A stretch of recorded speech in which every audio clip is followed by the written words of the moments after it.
Hi, I'm Curious Cass, and this is Curiosity Junkie. Today's guest is my daughter. My daughter and I talk on the phone at least once a week. I'm going to say that's the average. Some weeks we talk 3 or 4 times, sometimes we don't talk at all. But on average, we talk at least once a week. These are typical conversations my daughter and I have. We have a great time together. And I just thought it would be fun to share, give you a little insight to the mom dot brain connection. Enjoy the conversation. And thank you, Kelly Burton, for being open and honest throughout this conversation. Okay, so we were on the phone earlier chatting, and we always get in these really great conversations that I absolutely love when we're talking on the phone. And yeah, so I'm glad you said, yeah, let's jump over and talk on the podcast because Oh my gosh. I know because we're always talking and then I'm like after like an hour and a half of being on the phone, I'm like, "Oh, we really should have recorded that."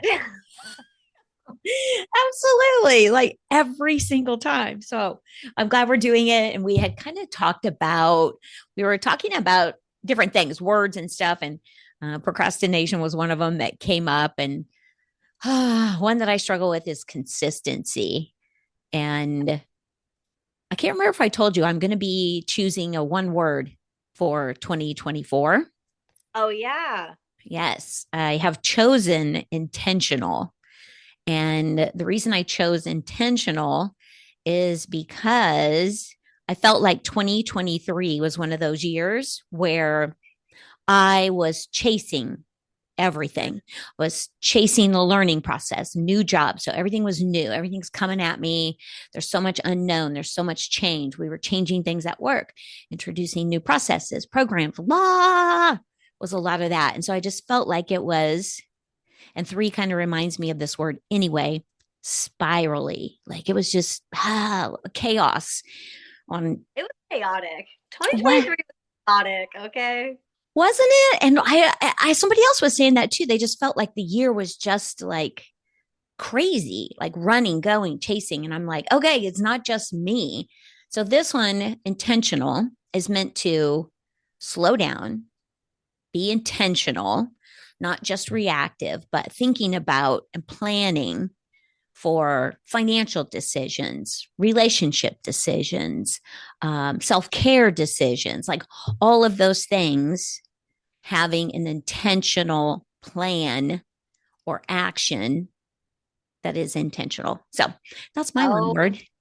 okay. Okay. So, um I was at work the other day and my boss was like, "Oh, here's a card and like write down your goal for the year or whatever." She's like, "Kid friendly because we're going to put these up on the wall." Thank you for letting me know. Yeah.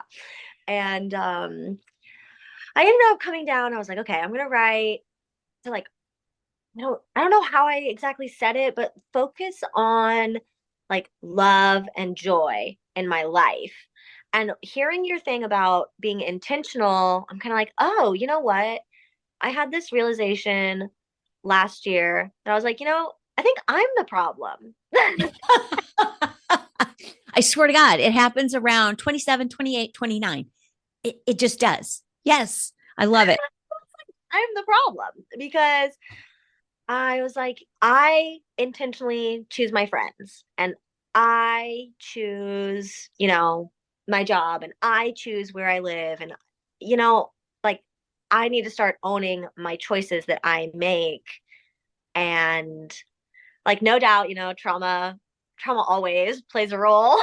Absolutely. It's trauma, baby. But I didn't want to like start like, I don't know. I feel like I'm turning 30 soon. And in my 20s, it was kind of about like, oh, realizing I have trauma and realizing like, oh, maybe I need to go to therapy and maybe there are some tools to help me like process through this. And now I'm like, but I can't blame it on my trauma. Right. Blaming a lot of things happening in my life on my trauma. And now I'm like, oh, but like it's my choice if I want to pay off my student loans and like not have that in the back of my mind. And it's my choice if I want to invite these people into my life. Just because they gravitate towards me doesn't mean I have to let them in. No, no, you don't. So I like that intentional. I'm like, okay, maybe I can be a little bit more intentional about the people that I let into my life and just kind of Mhm. come back to being like, my life is precious to me. It doesn't need to be precious to other people, but it's precious to me. Yes. I think that's a great realization because if we value that relationship with ourselves, like we make us a priority, all the other decisions that we make need to reflect that love, that relationship. And if we really said, okay, will this ultimately bring me joy? This person, this thing, this trip, this whatever.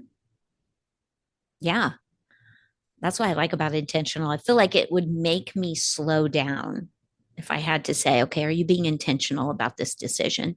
No. Right. Okay. Well, and I think I told you I was on Netflix and I was watching Patty, Millionaire Matchmaker from Yes, 2010. I loved that show. I love that show too. It's like such trash reality TV, but I love it because she's ruthless. She is. She's brutal, but she had a really good point actually, and I was like, okay, intentional, but also like intentionally like true to yourself Mm, too, hmm because she was talking about like, your picker being broken and how what you need to do to fix that is like write down your five non-negotiables and have those truly be non-negotiables. Interesting. Yeah. Hard and fast non negotiables. Right. And I would think that would go in place for all relationships, not just the love, male, female. Well, I shouldn't say male, female, the partner relationship. It could be family, all of that.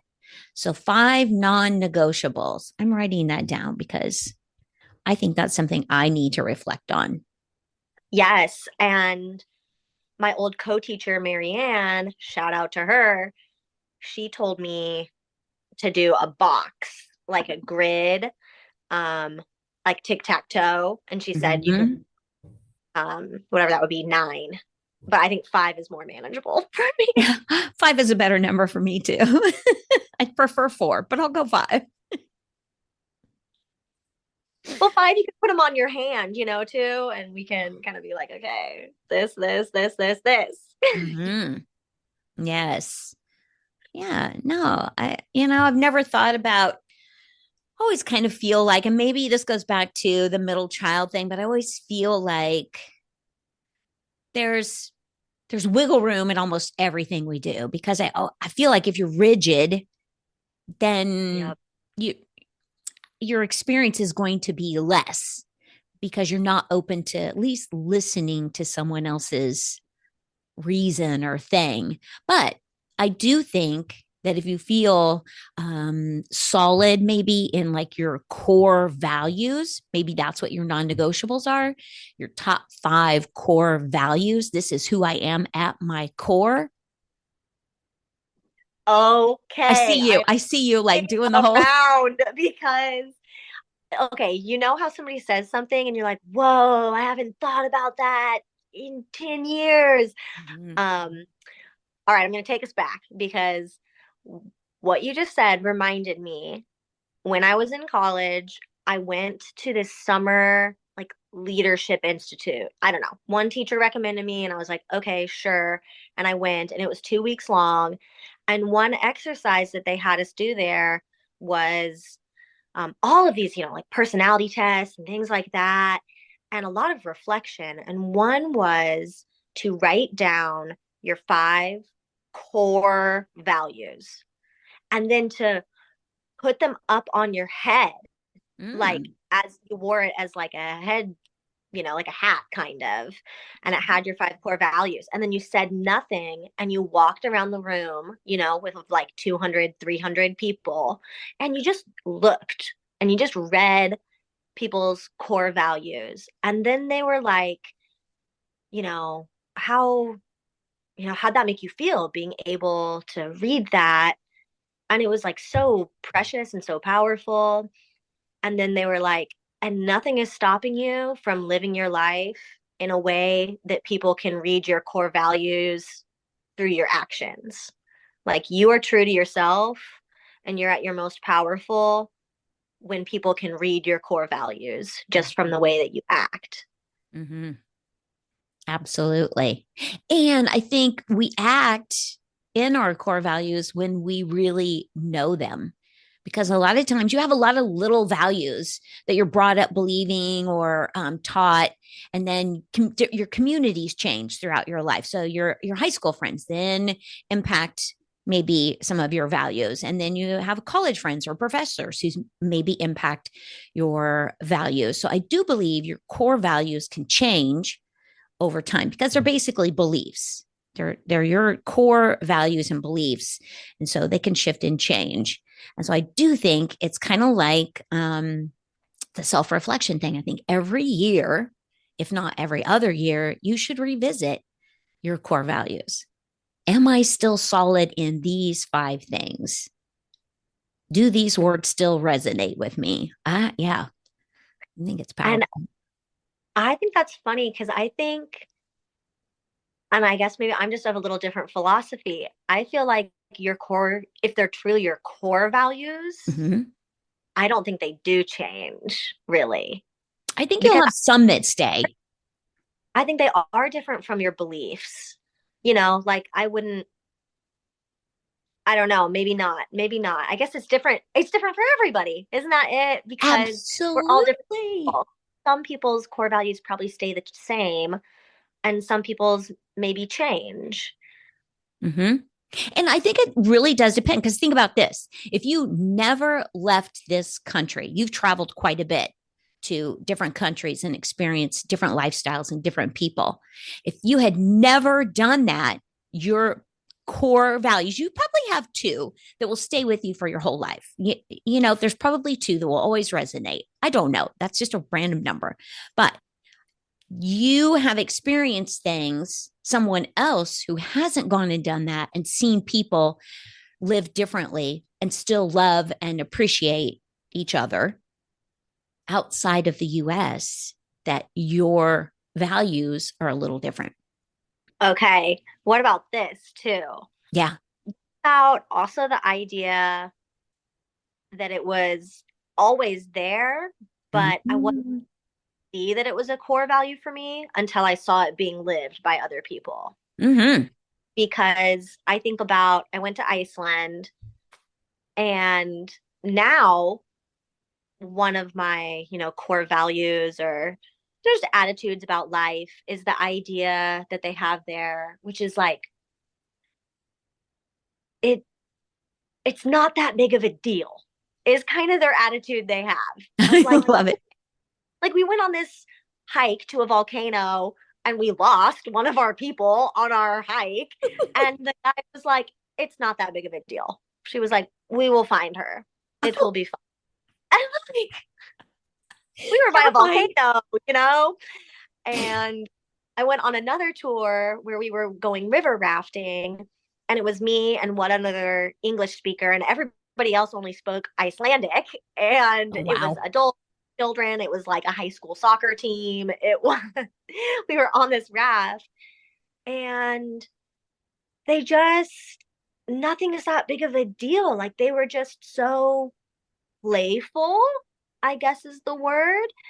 And like a 10-year-old boy pushed me into rapids, because everybody was pushing everybody in, and they pushed me in, and I was like so not here for it. And I did not want to. I was like, do not push me in. And they did. And it was actually very fun. And I did not drown. And they pulled me out. I had a good laugh. We were like, ha ha. Oh my God. I love that. Yeah. It's like, hey, everything's going to be all right. Everything's going to be all right. And I feel like I can't speak to all the other countries because I haven't lived in other countries. I've only visited, but at least for here in America, everything is so serious and like Stressful. a big deal and very stressful. Like everything is so stressful. You know, if you went on that same rafting trip, you would not, nobody's pushing anybody in, you know? That's them's fighting words. That's fighting words. And like you're going to get sued or whatever. If somebody says, don't push me in, and you push them in, like they're not going to be laughing about it. Right. You're not listening to me. I'm not a, yeah. Yes. Everything's politically correct here. And, there's a double edged sword there. Yes. We want to be respectful and I want to be respected, but there's a line, people. Well, and just like anxiety. Anxiety is such a big thing in our country. And I feel like as I've gotten older, the more I feel it. Mhm. Maybe culture is shifting or whatever. I don't, I can't really speak. I can just say I've felt it more personally these last 3 or 4 years. This feeling of like, oh my God, I'm not doing good enough. And, comparing myself to other people a lot and where they are in their life journey. And yeah, I don't know, just like this pit in your stomach of like, Mhm. oh God, I'm anxious. Like life is really hard. And you go somewhere else and they're like, nah, they're like, whatever. They're like, go swim in the ocean. And you're like, oh, okay, cool. It's not that big of a deal. Right? Yes. Yes. Yeah, I do think we create a lot of that anxiety with you have to be driven, you have to accomplish this, you need to be, there's like all these subliminal messages we get, go, go, go, go, go. And then all this anxiety gets created. And really, if we just slow down, like, I think that's why I enjoy being in nature. I think you do too, for that same reason. It just slows you down. Yeah, it does. And it makes it easy to take a deep breath Mm-hmm. and just reset my like priorities. Mm-hmm. Because I think, okay, we were talking a little bit about, I don't know what made me think of it. Oh, the core values. I was thinking about how, as somebody who has been a chameleon in my life, you know, I think a lot of women experience that. And I'm sure, non binary and other people do too. But I know me personally, I have lived my life as a chameleon. And by that, I just mean I'm really good at knowing what other people want from me. And I'm really good at delivering that. Um, and that is not always good for me Yeah. because I'm not being, true to myself or whatever. I Uh, I literally just when I was talking about birth order, this came up because the chameleon word for me is something I've also always thought of myself as. Like in the way that I need to please others. So I'm just gonna like settle in, not stand out, keep the peace, like really just go with the flow and heaven forbid cause any kind of dispute at all. Like, no way. And I think it's okay because it did talk a little bit about in the birth order, the middle child, um, having that adaptability trait. And I've always thought of being a chameleon as a negative, and that I was just always shifting to become whatever everybody else was. But I do feel like if you really know who you are, you can choose to adapt. And that goes back to what you said about choosing who to bring into your life. Like you can feel if something is right. There's an energy, I feel like, to everything. And if you get that feeling, it's listening to it in your body and choosing not to be a chameleon, not to put yourself in that group because you can't, don't want to change or agree with or whatever with that group, person, thing, adventure, whatever it is. My theory. Yes. Oh my God. I love that you said that because I was thinking about that too. Like, I don't know. I have a lot to say right now and I don't know how to spit it all out. Okay. For the chameleon piece, I do think you're so right that it can also be a positive. I typically have viewed it as a negative because I feel like it has gotten me into sticky situations in my life. Mm-hmm. But at the same time, in terms of like, you know, starting my own business, it's kind of important to be able to be a chameleon because it's important to be able to read other people and important to be able to, you know, shift hats and shift gears and wear all these different hats. And somebody who has that, you know, chameleon ability Mm-hmm. come more naturally to that. Yes. And I like the older I get, the more I realize that there's a time and a place for Mm. everything. That's a great realization. Yes, 100%. Because I'm thinking about my nephew and he's turning what, 3, 4? How old has Ben turning? Ben will be 3. 3. Yeah. So he'll be 3. And thinking about him and his transitioning from home to like daycare and preschool and how you have to teach kids that there's a time and a place for things like the behaviors and personality traits maybe you have at home don't like wrestling, you can't always do that at school.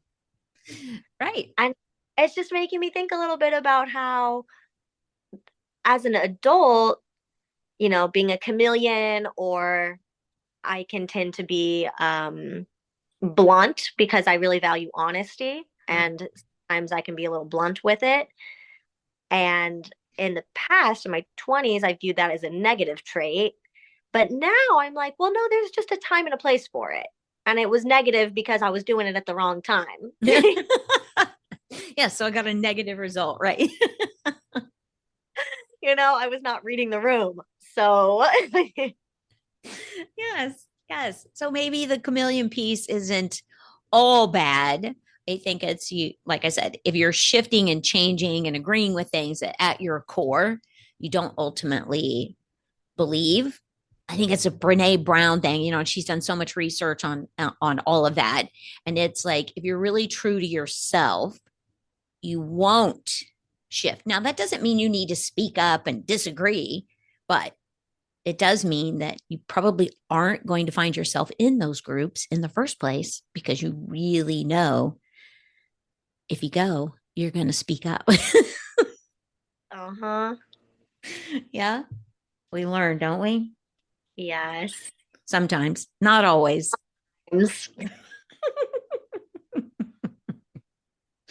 I mean, I think about it and I'm like, good Lord, I've told you this a million times. You are in, I don't even know how to phrase it. You are so much further along in that self awareness realization than I was. I feel like we're on this little journey together. Like I know I came to it earlier than you, but you're really recognizing it in your 20s going into your 30s. I recognized it more in my 50s, well, maybe late 40s, early 50s. Yeah.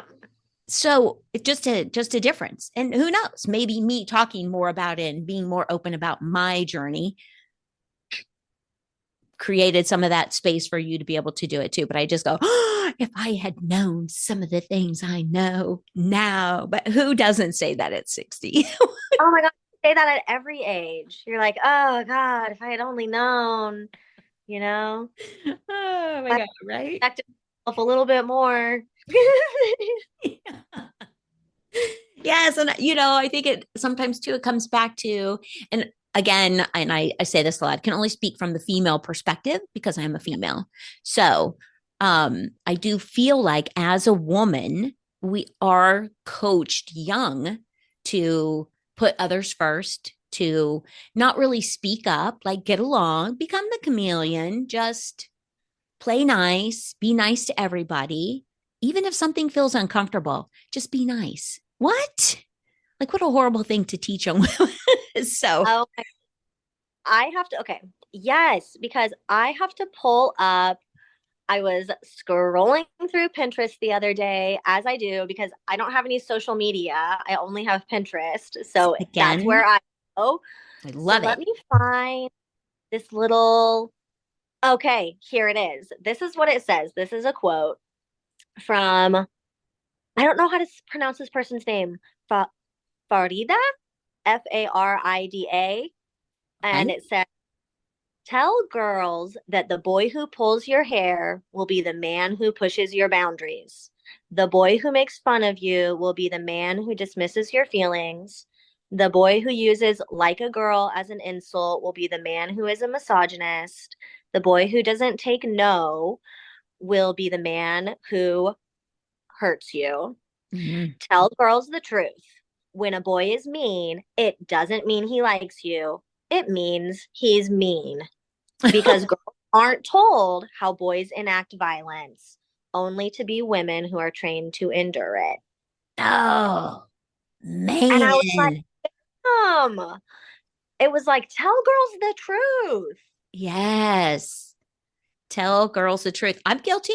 I remember somebody picking on you. I was like, oh, it just means he likes you. What the What the conditioning? It works. Oh my God, it's heck? terrible. There is, I think too, like, it could also mean, that he likes you, but it also means that that is how he shows his love. Mm-hmm. And to expect that that's not going to change for the rest of, we're using he, but the rest of anybody's life. If Right. a that somebody shows you that they love you or that they like you is pulling on your hair or messing with you or Needing to fully whatever. control everything you do. That's not It good. I think to me though it just means that like they can't use their words. You Mm-hmm. know, this is somebody who is probably going to continue to struggle for the rest of their life unless they go to therapy or a counselor to help them learn how to use their words to express their feelings. Mm-hmm. You can pretty much expect that that's how it's going to be if you choose to be with that person and have them in your life. They're never going to be able to do that. Right. 100%. Yeah. And it's kind of crazy to think about that that's just fully acceptable, male or female. If you're picking on someone, if you're showing your love in an aggressive way, you might want to check that and come to the realization that it's maybe not that other person that's making you angry. It's something you need to work on that, that could change your life. Well, and we've talked about this before. Newsflash, you're not going to change somebody. Oh my gosh. Yes. The quote is, ladies, if he's not wearing a diaper, you can't change him.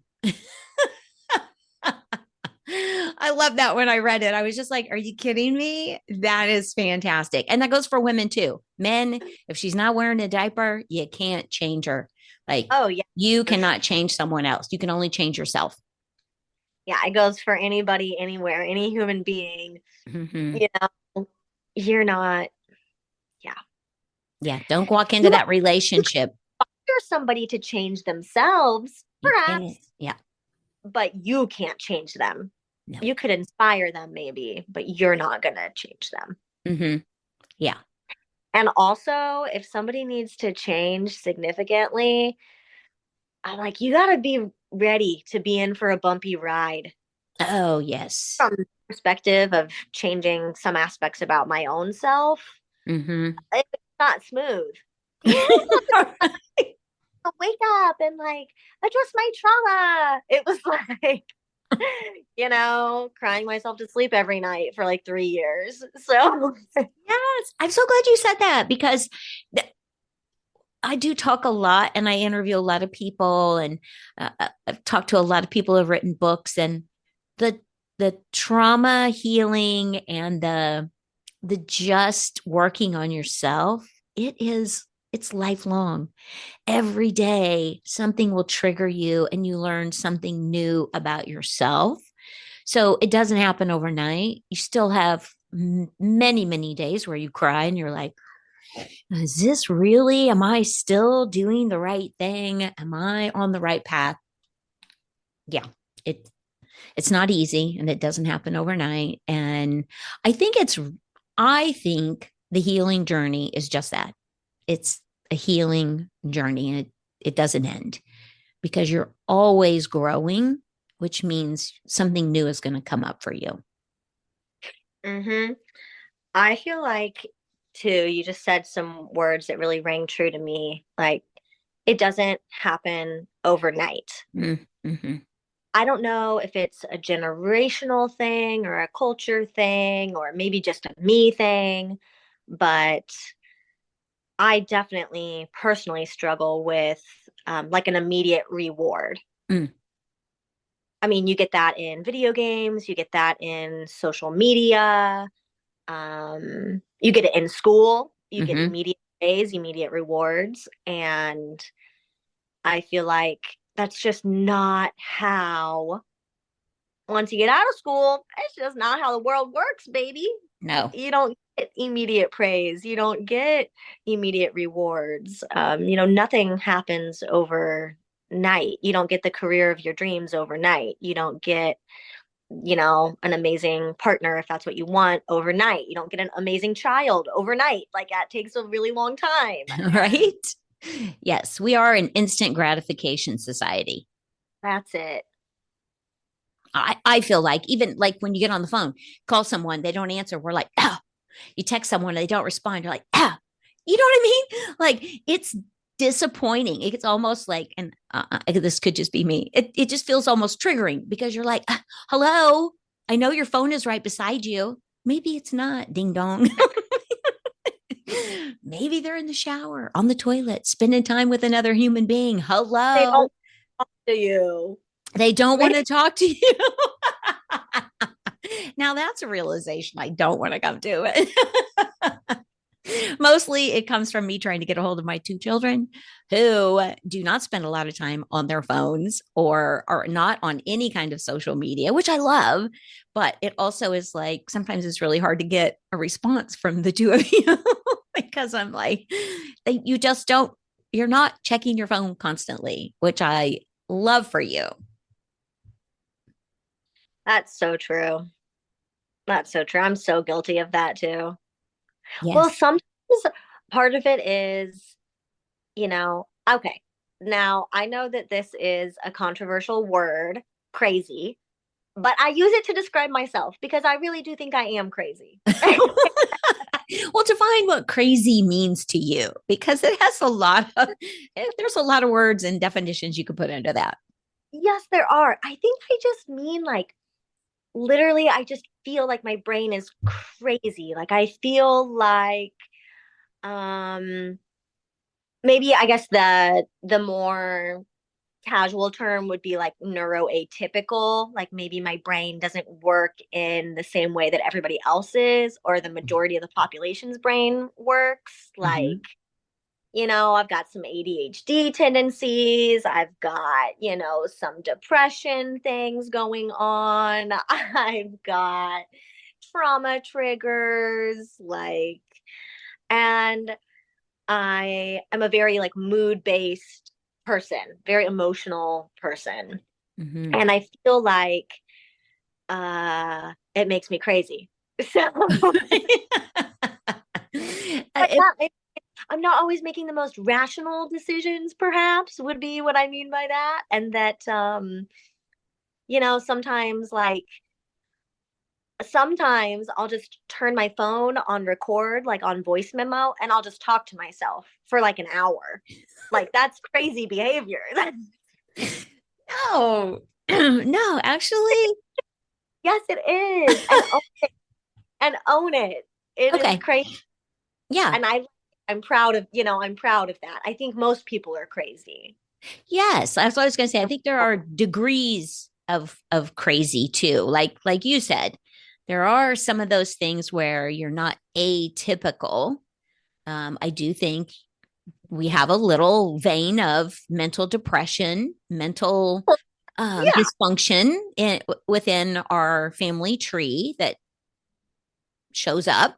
I think, Yeah, there are a lot of things that can go under the crazy umbrella. And honestly, I agree with you.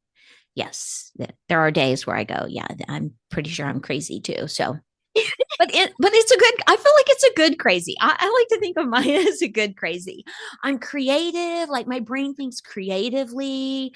I'm obsessive. Like when I start something creative, it's kind of like I always think about like when I go to do a puzzle. Forget about trying to walk away from that until it's done. Like I'll stay up until 3 o'clock in the morning and until I cannot find another piece. And then I go, okay, it's 3 o'clock in the morning. You have to go lay down. As soon as I get Yeah. up in the morning, I'm back on that puzzle. I just can't start a puzzle because I know that about myself. It was like So when I funny started to know that. quilting. When I started quilting, I would literally work would end at 6 o'clock on a Friday and I would quilt all weekend long, no stopping, nothing until I had that quilt done. Oh my goodness. You know how I was talking to you the other day about how I was like, oh my gosh, maybe I have ADHD a little bit. That is a tendency, just so you know, picking a project and like obsessively obsessing Yes, that's me. and being so focused into it. And then like a few weeks later, you're like, no, I'm not really doing that thing anymore. 100%.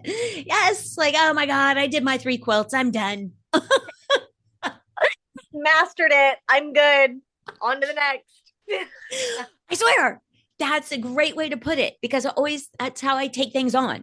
Like it's a challenge. I will master this. But then as soon as I feel like I've mastered it, I'm like, done, mic drop, walk away. You're like, I've done 3 puzzles. Amazing. Got done. Yeah. I don't know. It's interesting. That's why I think I do enjoy a puzzle because they're all different. It's never the same. It is kind of fun. Yeah, but I do. Yes, I do have a little bit of that ADD, ADHD. I don't know which one. I've never been fully diagnosed. I'm not going to go to the doctor and say, "Hey, I think I'm crazy." I just know I do have an attention thing, but I think that also sparks my curiosity and my creativity. So I don't want to dull it. I'm just not a Oh, medication person, and some people no. need it.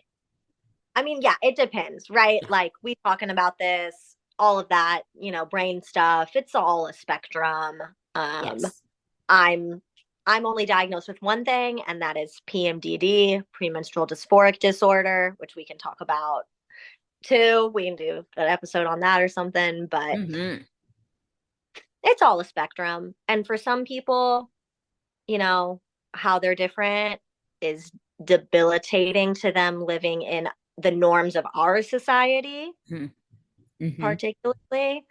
And medication can support them if they want to fit into society's norms and those expectations, but not everybody needs not everybody needs that or wants that. No. Choose your own life, choose your own adventure with that. Yes, absolutely. No, but that's funny. And it's interesting that you go, okay, own it. There's a piece of me, parts of me that are crazy and create crazy. I am crazy. Yeah. Well, and I think the reason that I say that, so as we talked about, I can be really blunt, and that is a prime example. I'm like, I'm crazy because I I think I say that because as I've gotten older, really just like from, we talked about 27 being like a major transformative year. Mhm, And it mhm. really was for me. And it has been for many people that I know. And really, when I hit 27, 28, 29, I started being really honest about that aspect of myself as I like introduced myself to people and as I entered into different relationships. And with my current boyfriend, I told him, I was like, I'm crazy. And I was like, I have this disorder and this is what you can expect. And if you can't handle that, I totally get it. No harm, no foul. But I'm just letting you know that every month for like 3 days out of every month, I'm going to be crying a lot. And I'm Mhm. probably not going to leave my bed. And that's just what happens to me. And whatever. And I've got these trauma triggers. And if that's not going to work with you, then this is probably not going to work at this time in Hmm. life. So, Right. But gosh, wouldn't that, like you said, you went to the camp thing and had to wear your values on your head. that, Wouldn't that be nice if when we walked into a relationship, we really knew who we were and could say, honestly, here's all the stuff that comes with this energetic, fun, outgoing, yeah, laughing human being. Here's the dark side of what you're going to experience. Let me tell you a little bit about that and just set it right up front. But if you're not interested, totally get it. No harm, no foul. We're not meant to be. See you later. see you later. Yes, but you have the option. Like, let's all just be honest. Of course, that'll never happen, but I don't know if I'd want to walk in and go, hey, so Well, okay, back to Patty, millionaire matchmaker. yes. It was really refreshing to see somebody model that you can sit down on a date with somebody or, whatever, a friendship date, whatever it is. You can sit down with somebody that you've never met before and say, these are my core values. What are yours? Mm-hmm. And you can just say that. And chances are, if they think that's a weird conversation to have, newsflash, they're probably not the right person to write into your life because they don't want to have deep conversations like that. So Right. goodbye. Anyway. Or they have no idea what their core values are. They don't even know what they truly stand firm in or believe in. Right. And Mm-hmm. maybe you don't want to invite that instability into your life at the moment. Mm-hmm. Absolutely. Absolutely. That is a great point. So yeah. All right, everybody out there, if you're going to be walking into a new friendship, a new relationship, maybe walk in knowing your top 5 core values Mm-hmm. and being able to speak to them. Like, what is important to you? These 5 things are the most important to me. I would love that. I'd be like, oh my gosh, I can connect with 2 of those, and here are the rest of mine. Do they Right. align? Awesome. Go, Patty. Your producers or whoever came up with that idea, good on you. All right. Yes. And I love that. It's so much fun to watch a little trash TV, isn't it? Gosh, I love it. Oh, okay. You'll love this. So I was talking to Austin just yesterday. We were talking on the phone for like hours, and I was talking about how I was watching, some reality TV.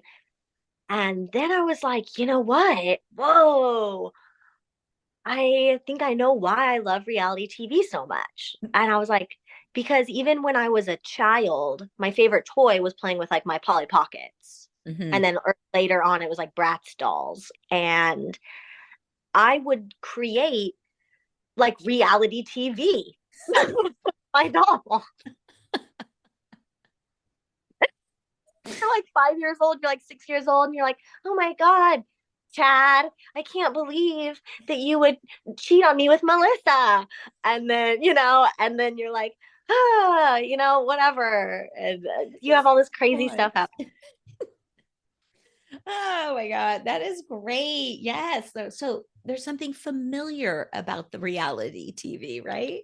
There's something familiar about it. And I don't know. Yeah, it's just so funny. It made me think, I'm like, is there anybody else out there who was doing that? Like who was creating whole whole like ecosystem relationships with their dolls or their stuffed animals or their transformers or whatever, and you had like Pokemon.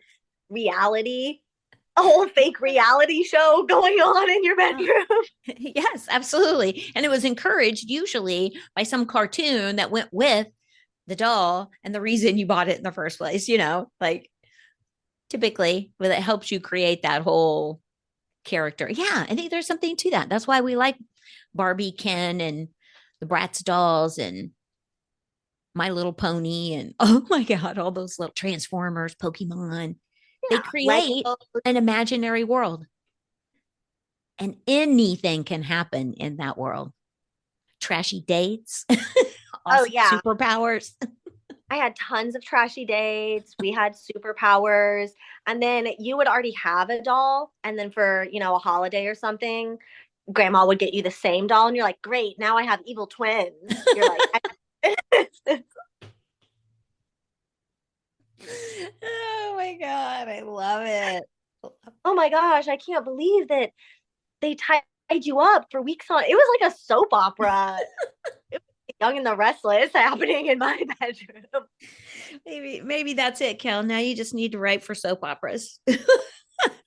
Honestly, I'm not going to toot my own horn, but I do think that I would be very good at like that sort of thing. Mm-hmm. I do too. Yes, you're a good writer, I think.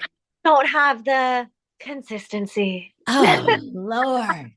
Our favorite word, consistency. Bring it back. Yeah, I don't have it. I can't set my own schedule every time I try to. It just doesn't work. And maybe it's because I'm not passionate enough about the thing, or I get bored. I think I just get kind of bored. Yeah. And I think too, there's some like, well, why am I even doing this? Mm. A lot of the time, it's like self negative talk too, for me at least, of like, well, I'm sure there's somebody else out there who's doing this better. So why am I even trying? Yeah. Yeah. There's that. The self-negative talk. And you're like, you be quiet. And instant gratification. Oh, yes.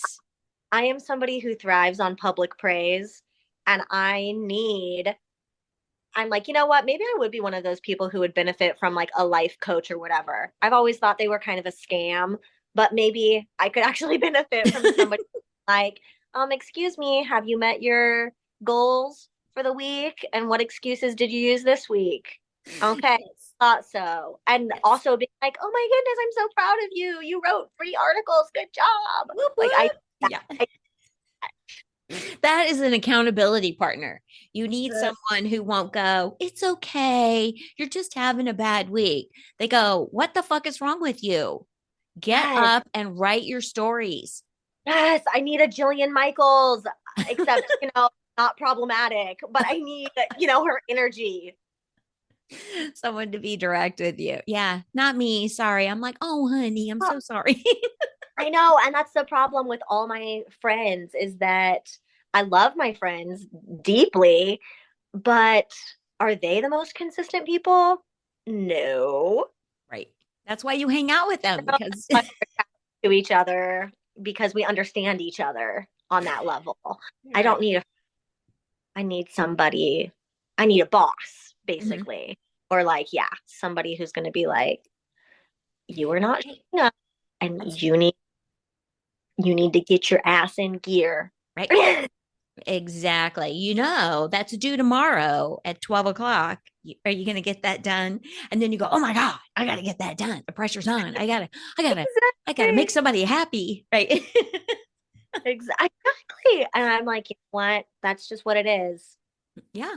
But see, it's a self realization. Okay. You know what you're working with. Yeah. There is something beneficial to that. You know what you're working with. Yes. Yeah. Consistency. And, I think it's funny that I am not good at consistency.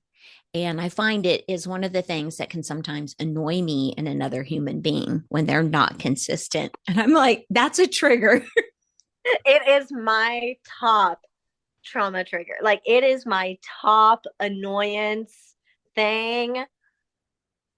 I'm I'm like, just laughing so hard. I'm like, God, that's hard to admit, but oh my God, it is the most annoying thing. I'm like, why can't you just be consistent? uh, most annoying. because you can't either.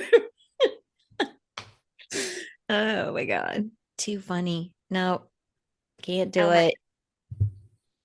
And again, I think we hang out and are attracted to that mirror, the person who is most like us or has something that is going to force us to deal with the thing we need to deal with, whatever that is. because they understand you in a Mm-hmm. way because they've also experienced that thing or, they have some of the same Mm-hmm. or whatever. Yes, 100%. So funny. Oh, consistency. But I'm like, is it a lie? Is anybody really consistent on their own? That I is a don't great point. I don't know. I don't think so. I just don't think it's possible for humans, especially on all different levels of what it means to be human in our world, you know? Hmm. Like, you just can't. You can't be emotionally consistent Mm. and a good, consistent friend and a consistent 5 day, 6 day a week worker. You, you can't. No, You're a human. You're an that's animal. overwhelming just thinking about that. Maybe there's one area of your life where you are truly consistent. And I have had Right. times where I'm like fully committed and very consistent, but then something else attracts my attention and draws me away or into the next thing. And then I'm not consistent anymore. Oh my And gosh. I think we've briefly talked about this before too, where I'm like, I guess I'm just not that sold on, I don't know. I don't know how to say this, but I feel like they're not opposites, creativity and consistency. They're not. And maybe consistency isn't necessarily the right word. It's almost like I'm talking about two different things a little bit because part of me in my mind too thinks about like workout consistency. Like, oh my God, Mm-hmm. why can I not just be the person who wakes up at 5 a.m. before work every day and goes and works out? Yes. I can't be. I've tried it. I Nope. can't do it. It's not in me. Mm-hmm. I just don't have that. But I'm like, is that a problem with consistency or is that a problem with like initiating? Oh, I'm like starting to think it's almost that I have like an initiator in some anxiety. problem. Oh, yeah, because okay, maybe you don't have this, and maybe other people in the world will know what I'm talking about, but I have this story in my mind that goes like this. Okay, I I think about the time of the day constantly. It is constantly running through my mind how much time I have left before my next eat cycle and sleep cycle. Like Mhm. at every moment that I'm awake, I'm thinking Really? about it. Okay. Yes. And I create anxiety for myself within that. And so it's like, okay, I wake up. It is, let's just take it for a work day for me. So I wake up, it's like 7:30. I'm like, oh, I don't have enough time to get in a workout because if I work out, I'm gonna have to shower and then I'm gonna be hungry. So I'm gonna have to shower and work out and eat all before I get to work. So I can't work out in the morning because I don't have time. And then I'm at work, and I get home. It's like whatever, 5 o'clock when I get home. Okay, now my job's when I get home, I need to, you know, at some point I need to do the house duties, like cleaning the house or doing whatever. And I need to cook dinner. And then I'm going to have to clean up everything that I made from cooking dinner. So that's going to take like an hour. Okay, well, now it's like 6 o'clock, but I can't just come home and start cooking dinner. I have to like come home and unwind and like change my clothes and stuff.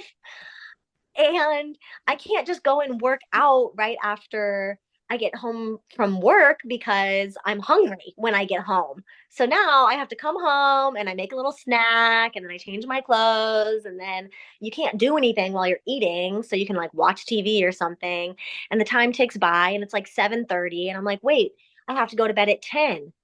I can't work out. That's going to amp me up.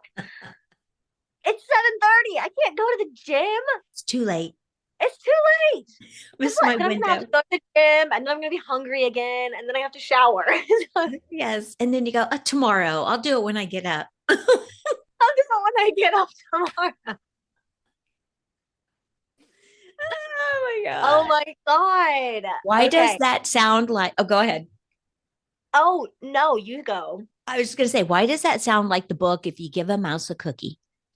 It is like that. Right? one thing to the next. Well, I'm going to have to go get some milk. But if I get milk, oh, then I'm going to need a glass. Let me go get my favorite glass, which takes you wherever. I don't even remember how the story goes, but it's just like from one thing to the next thing to the next thing. Oh, yeah, I was going to have a cookie. And the thing is, the mouse in that story at least goes and does those things. Instead, what I do is, well, I don't have time to do all those things. I will just sit at the TV and I will just hang out Yes. and I won't do any of Yeah, because it. it's all overwhelming. So I'm just going to sit here and numb out watching stupid TV. Yes, 100%. Oh my gosh. And I do it with everything. Like, I have commitment phobia to any personal engagement because, my friend is like, hey, do you want to have dinner at 6 p.m. on Saturday? I'm like, ooh, I don't know because I'm Maybe. going to be thinking about that commitment all the night before and all the day until it becomes like 5 o'clock when I have to drive and go meet you. When really it's only going to take like, I don't know, 45 minutes to get dressed and a 30, to drive over there. It's only going to take that chunk of my day. But for some reason, my brain is like, well, no, because you're going to be thinking about that all day and all night before. And when are you going to work out? And when are you going to shower? And when are you going to eat? How are you going to squeeze this in? How do you squeeze this in? And so what do?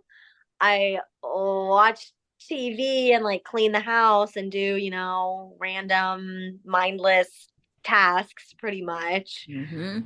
until time rolls around and I'm like, oh, I'm sorry, I just can't. I'm not going to be able to make it. I've got too much going on. Busy. Too busy cleaning my house and watching reality TV. Too busy watching 2010 reality TV shows. I'm not going to be able to make this one. Sometimes I think that's also a form of self-care, like realizing you don't have it in you to go and do it. Like sometimes I have the mental, emotional capacity to go be around people, and sometimes I don't. I don't. Absolutely. I feel like yes. And at least for me, sometimes it's not that though. Like Mm, there are days when it's like that, when I'm like, oh, I just like, work has been really hectic. I've had to do a lot of emotional lifting at work. I can't take care of you too, or I can't like listen to your problems. Which I usually like doing for my friends, but sometimes you just can't do it. yeah. And I not everybody, but I definitely do also just have like imaginary that. Like, Yes. Yes. Yes. really emotionally exhausted. I'm not really mentally exhausted. I'm like hyping myself up in Mm-hmm. my brain. I'm telling myself this story of like, you can't possibly go do that because, and I know that it's fake because when I do go and do those things, when I do go see my nephews and have dinner and I do go see my friends and I do go, play pool or whatever, Yes. I always have time. Always. I never regret going. When I do go to the gym, I never regret going to the gym. 100%. Yes. That's why Same. I'm crazy. That's another reason I'm crazy too, is because I can't I can't handle the social idea of having dinner with somebody. I Because know. when I'm in the shower. So funny. Okay, so as you were talking, you made me think of I was reading a blog post from Sarah Blondin, who is like she writes poetry and beautiful meditations and music and all of that. And there was something she was talking about, like each time she writes for, she says for you, and she's talking about like her audience. She feels like it opens up a window and a beautiful dawn, but there's this rebel in her that is like, I don't really want to go do that right now, even though I know I need to. And I thought that is so perfectly said because there is that little piece that goes through my head sometimes that is like, don't tell me what I have to do. That's what it is. Yes. I could tell you're excited. Yes. Don't tell me. Don't tell me what to do. 100%. Don't you tell me what I have to do. That's that little rebel inside going, you're not the boss of me. Yeah, I am. I am you. Uh, so funny. So funny. And oh my gosh, I was reflecting because I'm living in a house right now. And this is my first time I've lived in a house where sometimes I'm the only person in the house. You know, Mm-hmm. like ever since I moved out of my childhood house, it's been apartments and living with like five people in one house, Right. or a lot more than that. So, Crazy. and then the year before I lived out of my really small van, Yes. Which and I I was love. reflecting on like, um, I don't know, like the different lifestyle habits that you have with those two choices or whatever. And I think you probably connect with this too, living with somebody versus living in an apartment on your own. Mm-hmm. It's like when I lived in the van and I would shower and cook at my friend's place, I had to get out of the van because you couldn't stay in there all day. It was either too hot or too cold, and it was really tiny. It was just like a bed.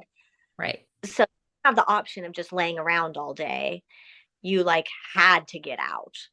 And even when I would get out, then even if I was just cooking or like gonna watch TV at my friend's place, I was surrounded by other people. And then they would be like, oh, let's play music or let's go on a bike ride or, you know, Mm-hmm. they would come up with things to do. Um, and now it's like I don't live in my van anymore. I have this whole house that has, a shower and bathtub in it and has the food that I need to survive and has a TV and books and whatever. And I can comfortably just stay here all day because I have everything I need to survive. But I'm like just surviving Mm. here. And Mm-hmm. I'm not, because I'm not actively forced by my situation to be around other people. I don't know. I'm just that kind of person, I guess, where I'm like, I need pressure. I need something pressuring me. Okay, yes, I totally know what you mean. And I love that you had the experience of living in your van that forced you to get out because same thing in my apartment where I have all the things I need. And sometimes even when I don't have the things I need, like I desperately need to go to the grocery store, but there's something in me that's like, no, popcorn sounds fine for dinner tonight. it, you almost have to have someone that gets you out. That person that is the driver, the driving force behind getting you around other people and doing things. Because I always have a great time when I go, but it's someone dragging me out the door. I am not that person. I need the person. That's why I think Susie and I always had such a great relationship. She is a doer. She likes to be moving, going, doing something all the time, which I couldn't keep up with, but I love that she does get me out to do the thing. Love it. Yes, you know what I'm talking about. Mm-hmm.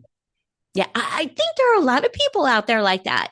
It takes each of us to to make the world go round. Like there have to be the people who are out there doing the things, getting the rest of us excited to go and do them. And I always have a great time when I go and do, but I am Yeah. quite comfortable because the space allows it. Like that is a great, like everybody should live in a very tiny home that doesn't require or doesn't give them a lot of space so that they have to step outside because you would more comfortably. you would be like, oh, yes, I have to go do that. Not have to, I need whatever. I don't even know what the right word is, but I totally get what you're saying. I have to. It's Hmm. not a choice. Yeah. And okay, I will say though, I did also live in a studio apartment where when I was in my bed, I could touch my kitchen. And that did not, I would still stay there all the time. It Hmm. was very depressing. And I was talking the other day about, I feel like maybe some other people have this idea, but the idea is kind of romantic about like owning some property, like, 10, 20, 50 acres, whatever. And you've got your own little tiny homes or smaller homes, and you've got friends and family or whoever, like people that you enjoy being in community with on the property with you, but you all have your own space. Hmm. And we were talking about this idea the other day, and I was like, you know what? Radical thought. I think if I was to do that, I would almost prefer to build a very, very small home in which there was no kitchen, there was no pantry.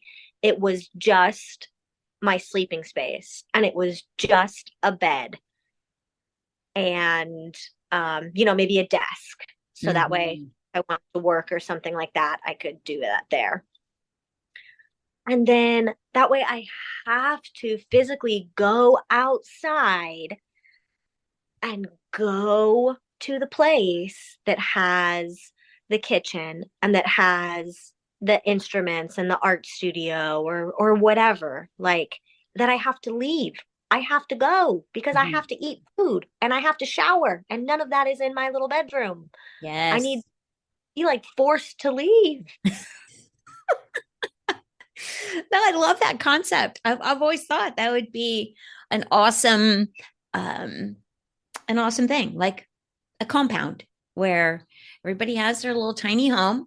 There's a huge community center where the kitchen is, the pantry, everyone contributes. Maybe you have a garden and everybody works the garden or whatever. Just seems like a beautiful, but when you need to remove yourself, you can remove yourself. And it's different than if you're in a big home with somebody because you're still in a tinier space. You can't, it seems rude to remove yourself because you're going to go upstairs and go to a bedroom or in the other room and you're right there and you can still hear everything. And Mhm. you can literally remove yourself from whatever and be in your own space. Yeah. Yes. Right. There's something not like that with a bedroom in a house. No, it's not the same at all. Mhm. It's just not the same because you're not truly, like you said, you can still hear things. People can hear you, you can hear them. There's still, yeah, thoughts running through your head of like, oh, well, I bet they did want me to join for dinner and I'm not up there. And now I feel a little guilty that I didn't join them or Mhm. whatever the thing might be. Yeah. You're not truly alone. You're not truly in a private, you don't truly have privacy. I think Yes. that's me looking for. Yeah. That might be it. No, I do. I think that would be beautiful. And I think I shared one time, not just here recently, your theory on the perfect living situation in a relationship. You each have your own space with a possible walkway connecting them. And, maybe tonight they cook, tomorrow night you cook, whatever, but you get to decorate your own space. It's all you, and theirs is them. I just think that's like beautiful. Personally, I think it sounds nice. I don't have to have the rug that got coffee spilled on it a year ago and it's never been cleaned up. I don't need to have that in my room. Right. Yes. And you get to watch the TV you want to watch without guilt or like having to explain why you want to watch trash TV.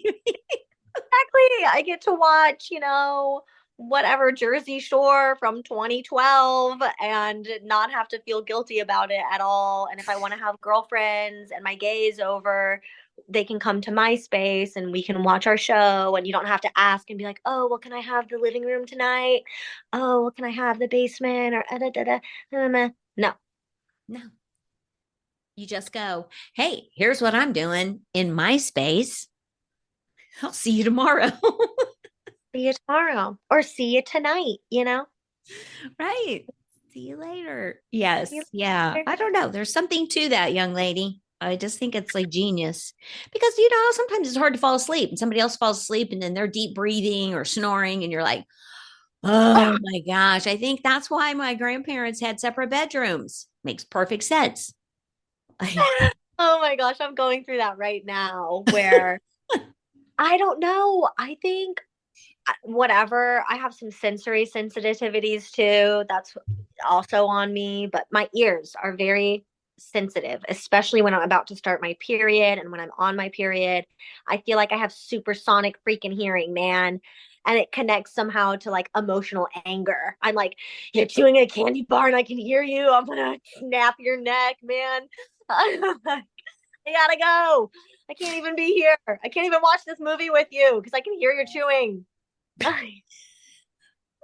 That's definitely your period thing.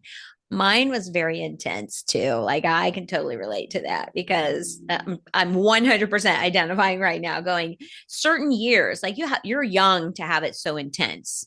I didn't have that until like I don't know, maybe in my early 40s. I know your dad always clocked it. He would be like, "Stay away from your mom. She's in that." We have 3 days to survive. Just don't touch her. We'll be fine. Don't talk to her unless she talks to you. Like, seriously, I'd be sitting on the couch and you would want to snuggle. And I'm like, oh, pat you on the head and like, not right now. Like, I don't want anybody to touch me, breathe on me, like nothing. And mine was smell. My smell became like hypersensitive and always has been, but I get it. Really? I get that sensation of wanting to choke someone out because they're breathing. Oh my God. So, yeah, 2 living spaces. All right, we're going to wrap it up right there for today. This was a conversation with my amazing daughter, Kelly Burton. I hope you enjoyed it. I know I did. I always have a great time talking to her. The conversation and the topics just are vast and wide every time we get on the phone together. So we will continue the living in separate spaces, but having a connected roof conversation on the next podcast. Thanks so much for tuning in, listening. As always, stay safe and stay curious, my friends.